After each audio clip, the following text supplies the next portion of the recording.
Hi, and welcome back to another lesson. Today we are doing an ELAR lesson on opinion letters. So opinion letters goes a lot with the persuasive text and persuasive writing that we were talking about before. So in an opinion letter, we are sharing our opinion, but we're also trying to persuade the reader to believe in our opinion. So when we're doing this, we're often looking at the same thing when we would do a persuasive text. We're doing it in an opinion letter. They go hand in hand very easily, and that's why we're looking at them together today. So before we get started on our opinion letter and going through the details that makes it opinion letter, we're going to go through the reasons or the way our letter should look. So the proper letter etiquette, as you would say, when you're writing a letter. So at the top, we should always start with our date. So I put May 6, 2020 because that's the day that I wrote our letter. Then we always want to say who we're writing our letter to.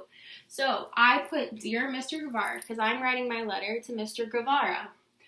I write Dear, not just Mr. Guevara right there, because Dear shows that we are writing to them. So it's not D-E-E-R, it's D-E-A-R. So not the animal, but a way to greet someone. At the very ending of our letter, I write sincerely, Miss Guevara. It's showing that I am writing the letter to Mr. Guevara and that the letter is over. So it's showing a closing and it's also a nice ending. So you could also write love, Miss Guevara, or see you later, comma, Miss Guevara. So there's many different types of ending. You don't have to use sincerely, but sincerely is a very proper ending. So let's look at what our letter says, what our opinion letter is trying to tell us.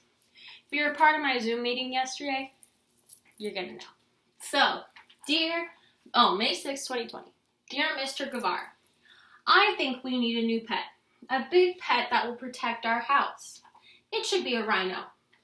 It will scare away people. Also, it will mow the lawn by eating the grass. That is why a rhino would be a great pet.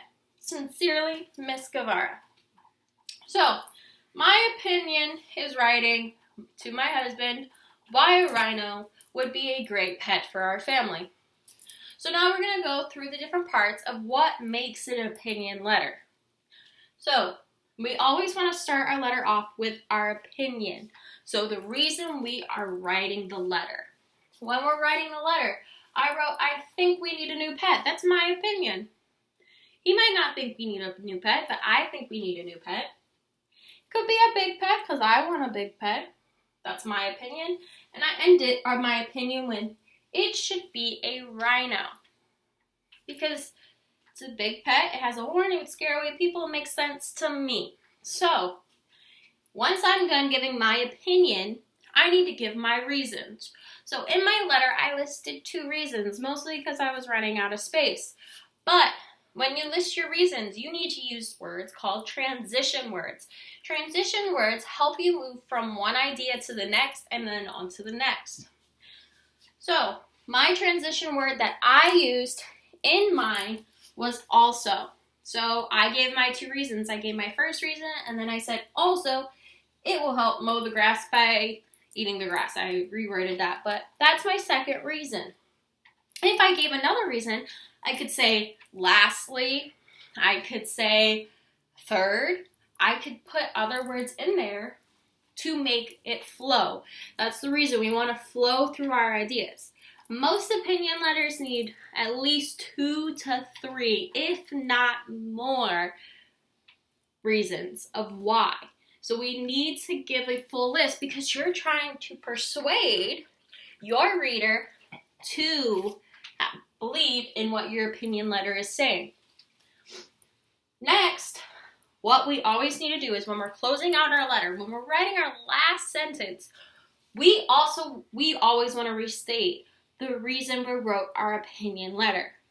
And so that's why I said, that is why a rhino would be a great pet. I'm restating exactly what my opinion is. If you notice, it should be a rhino. A rhino would be a great pet. They're almost the same, just worded a little differently. You always need to restate this just to make sure that your reader knows exactly what you're talking about.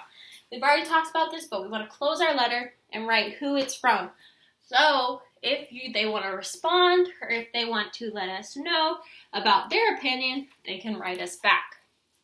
So opinion letters are really fun to write because sometimes you could be trying to convince somebody of something that isn't real, that you want them to believe in, like Bigfoot or something like that. It could be really fun to write either a sister, family member, brother, anybody else, a friend. I know some of you guys have been practicing letters and writing back and forth to each other. So this is a good foundation of how to write a letter. And I hope to hear from you soon. If you have any questions, please have a parent or family member message me, and I will gladly get back to you. Love and miss you always, and I hope to see you soon. Bye.